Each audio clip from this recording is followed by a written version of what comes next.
thank you for being here. So let's see. Where do I need to push this? Okay, I guess that. Imagine a capsule. Imagine a It's capsule working? that can carry people. Placed inside a depressurized tube, the air partially removed to minimize resistance. Not traveling on rails, but actually levitating above them. Fully electric, designed to reduce harmful emissions. Capable of reaching airplane speeds and beyond on the ground. This is a Hyperloop, and it is no longer imagination.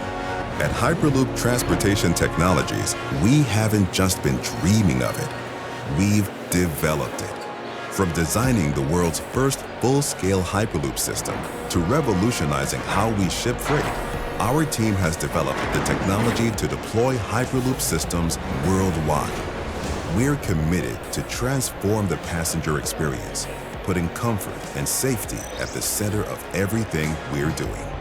Our linear electric motor will propel the capsule on a completely new, incredibly efficient passive levitation system, all while collecting sustainable solar energy. And with nearly a decade of technology development, Hyperloop TT has a deep portfolio of patents and unparalleled technical know-how. And the best part, we've achieved this with minimal capital investment. Hyperloop TT is developing our technology for license and aims to use an asset-light Hyperloop as a service model. This will allow us to work with customers like infrastructure and transportation operators to minimize our costs. With our network of 800 experienced contributors and partners, Hyperloop TT is creating a suite of technologies that will power the next generation of transportation. With its speed and efficiency, we believe the Hyperloop will rewrite the rules of travel and mobility. But there's another side of the story that will have a far greater impact. It's the side that redefines how we connect with one another, where distant friends become neighbors, countries become neighborhoods, and everybody who inhabits this big, wonderful world of ours grows a little closer together. Just imagine that. Well, now that our video has explained the whole thing, I can go out. Okay, no problem. So, well, what is Hyperloop, okay? And where do we focus in Hyperloop TT? Basically, we try to create a transportation mode that is efficient from the point of view of energy generation and energy consumption, and fully sustainable. We generate more energy than we consume. We are trying to create a system that changes completely the way we travel and improve drastically our passenger experience. And the third part of the equation, and very important, we try to create the first land mass transportation system that is economically viable, that is financially viable. And we have been doing this for 10 years, you know? When people tell me that we are building a unicorn, I used to say that we are building a camel. We have been through the desert for more than 10 years, no? So Hyperloop TT is the first company that was formed to develop the Hyperloop. When Elon had the idea and he put it in the spotlight, we had an incubator funded with NASA and Gilman Institute to build companies in a completely different way, to build companies using crowdsourcing, people working in exchange of equity of the project. So we decided that this was a great project to test our concept. We put it in the platform. We had immediately 200 people around the world. And long story short, today we've got more than 800 contributors around the world, more than 50 companies collaborating with us.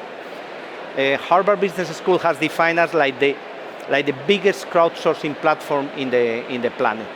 And this collaboration with all these people involved in all these companies, we have been able to advance with different milestones to develop our technology. First, we concentrated on the vacuum. Everybody was telling us the vacuum was impossible. So we partnered with Label, the inventor of the vacuum pump, the guys that developed the vacuum system of the CERN, and we developed all the vacuum system for the Hyperloop technologies. Then we focus on propulsion and levitation. We scout around the world, we saw different levitation technologies, and we found an incredible technology that was developed in the 90s in the Lawrence Livermore lab in the United States that is passive magnetic levitation. You don't need to electrify the track. You don't need energy to levitate. So basically, you reduce drastically the energy consumption. And then step by step, we were testing our project and we were testing our technologies. And we were working through showing to the world that this was possible, okay? We create our R&D center in Toulouse. That was the first full-scale system, 4 meters diameter. We created our first full-scale capsule that, by the way, was manufactured here in Spain. And we developed all the different technologies that were needed to that, okay?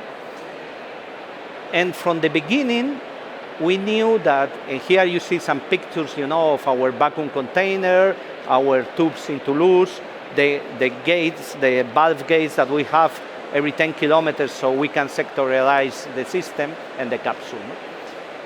And from the beginning, we knew that we needed to advance in parallel, not only with the technology, but also with one part that is really, really important, that is the regulatory environment, okay? So we were working from the beginning. We developed with Munich Re, the biggest reinsurance company of the world, an insurance framework and more than 6 years ago, they say that our technology will be insurable, that's an important step to commercialization. We work with TÜV Süd, one of the biggest ISA companies in the world, to develop a regulatory guideline that we share with the European Commission and with the Department of Transportation in the United States. And all of that we did it because we knew that we needed to create a good collaboration between the public sector and the private sector.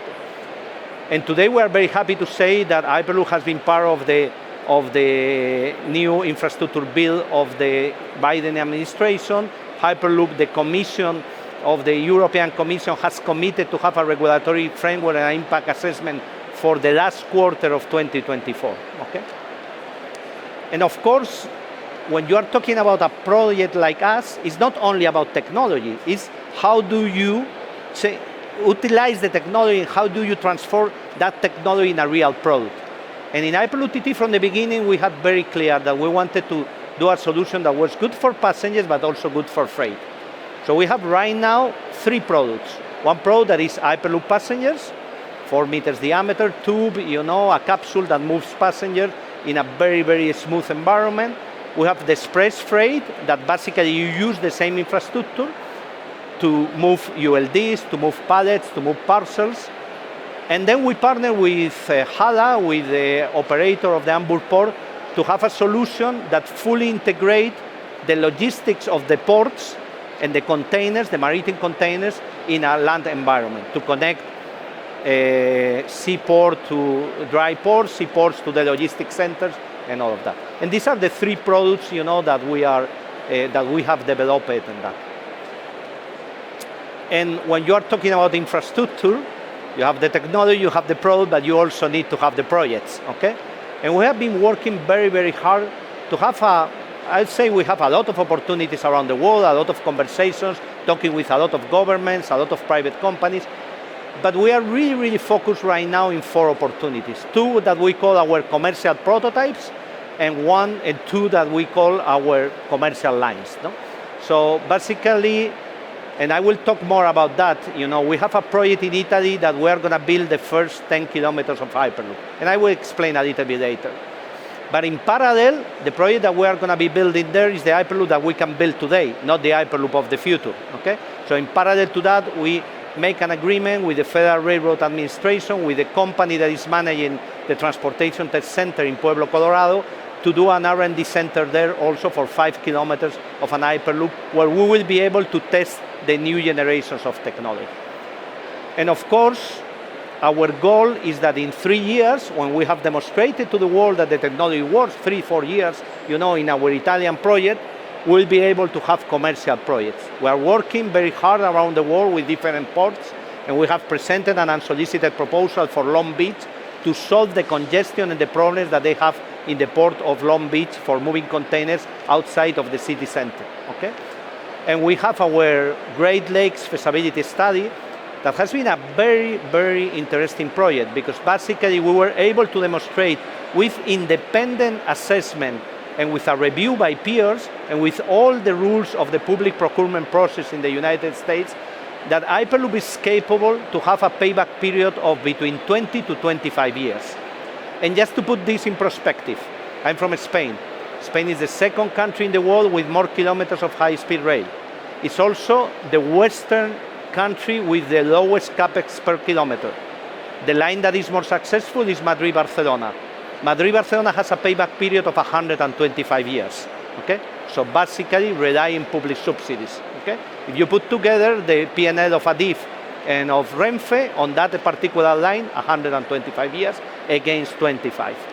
And that's an important part of the equation, because at the end of the day, that means that Hyperloop can be developed not only in Europe, in US and that, but could be also developed in the rest of the world, just with private initiative, as long as the numbers of the demand and the feasibility study make sense. So, let me see if this works. Okay, so now, where? Here? So, now I'm happy to say, and this is the first presentation that we are going to be presenting this project, that Italy is now leading the way, okay? And let me put you a small video and then I will explain more about this project. Way into the future of transportation. The world's first commercial Hyperloop system is set to be built between Venice and Padua, Italy. The region of Veneto has announced that Hyperloop TT's consortium was selected through a public tender process to bring this project to life. Powered by the cutting-edge technology of Hyperloop TT and being brought to life by a consortium of prominent organizations with strong ties to the Italian economy, WeBuild and Leonardo, this game-changing initiative aims to transform transportation between Venice and Padua, Italy. Named Hypertransfer, this project aims to reduce traffic, cut down transportation time, reduce energy consumption, and improve road safety. Thanks to the vision of the Italian government, the Veneto region, and CAV, the era of Hyperloop begins now.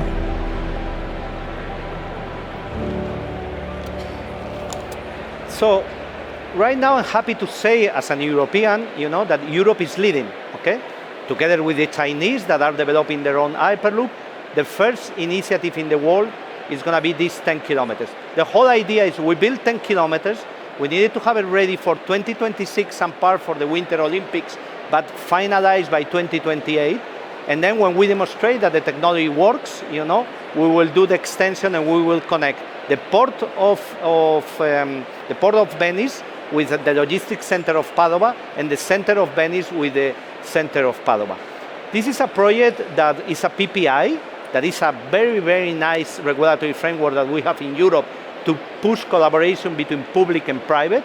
I always say the same thing, we don't want subsidies, we want contracts, and this is the first contract. It's a 800 million contract to build that first 10 kilometers.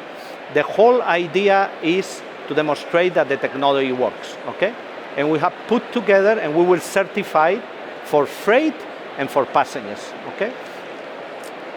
I don't know if you guys are familiarized with the area, but the Consortium of Autovia of Veneto, that is the company that has made this public tender, they have a huge problem with that auto route because they have huge congestion on that, okay? We are the only Hyperloop company that was able to form a consortium and going after the pre-qualification phase. There were like 7 companies trying, but at the end, we're the only ones being able to present a real project with Leonardo and with WeBuild. This is a project that basically the aim of the project is to be the first commercial Hyperloop in the world, okay? It's not only about doing the 10 kilometers, it's about doing the 50 kilometers and connecting these 2 cities. And it's perfect, for showing that the technology works. As in the video they have explained, we have a very, very strong consortium partners. We have WeBuild, that is the biggest EPC contractor and infrastructure company in the Italian ecosystem. We have Leonardo, that is the biggest aerospace and defense. Together with us is also RINA, that is a reputed firm of civil engineering and an integration firm, for transportation projects. And all of this is happening, and it's happening now, okay? So, and again, what are the main goals of this project?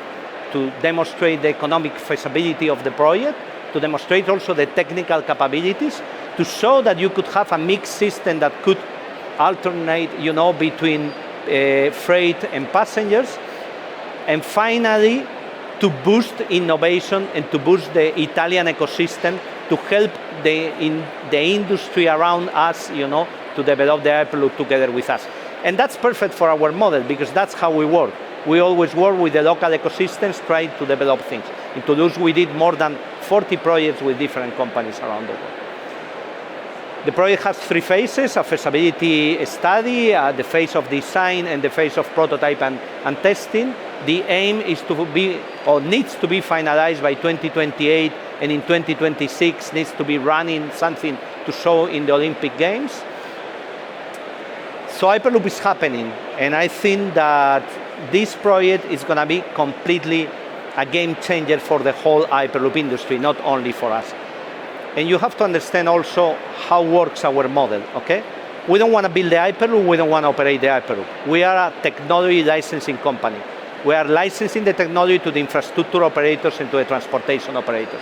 Of course, that will allow us that we can scale up very fast. We don't need to scale on the resources, on the financial capabilities that the big infra companies of the world have, or the big transportation companies have. Companies like Iberia, Renfe could be a transportation operator. Companies like Ferrovial, like SNCF, Deutschbahn, or companies like ACS could be infrastructure operators of our system. And why Hyperloop is important? Why Hyperloop can change the way we live? And that's the last message that I would like to give in this presentation. Because Hyperloop tick all the boxes, okay?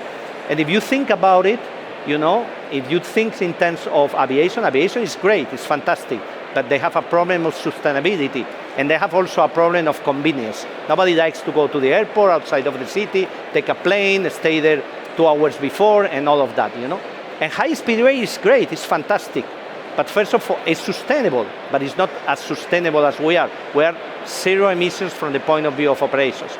But the most important thing, it's not economically efficient, relying public subsidies. There is not a single system in the world that has not been subsidized with taxpayers. And we can change that with Hyperloop. I was saying before, 25 years payback periods. There is an independent study done by Deutschbahn that they even talk about 10 to 15 years payback period for an Hyperloop line in Germany, okay? And even more important than that, high-speed rail doesn't solve all the problems for continental travel. It's demonstrated that more than 600 kilometers, people take the plane, nobody takes the train. So if you go Madrid-Barcelona, everybody takes the AVE. But if you want to go Sevilla to Barcelona, the demand falls drastically to less than 10%. Okay? With Hyperloop, we can connect in less than 2-3 hours almost most of the European cities and most of the US cities around the world. So, it's a solution that is convenient, is fast enough, to connect all the big continents, is fully sustainable, and is economically viable. So, again, we were talking before, no? We have been 10 years through the desert. We were the first ones, saying that this was possible, and we are going to be the first one. I hope that this works. We are going to be the first one breaking ground in an Hyperloop system in the world. So, thank you for everything. That's all.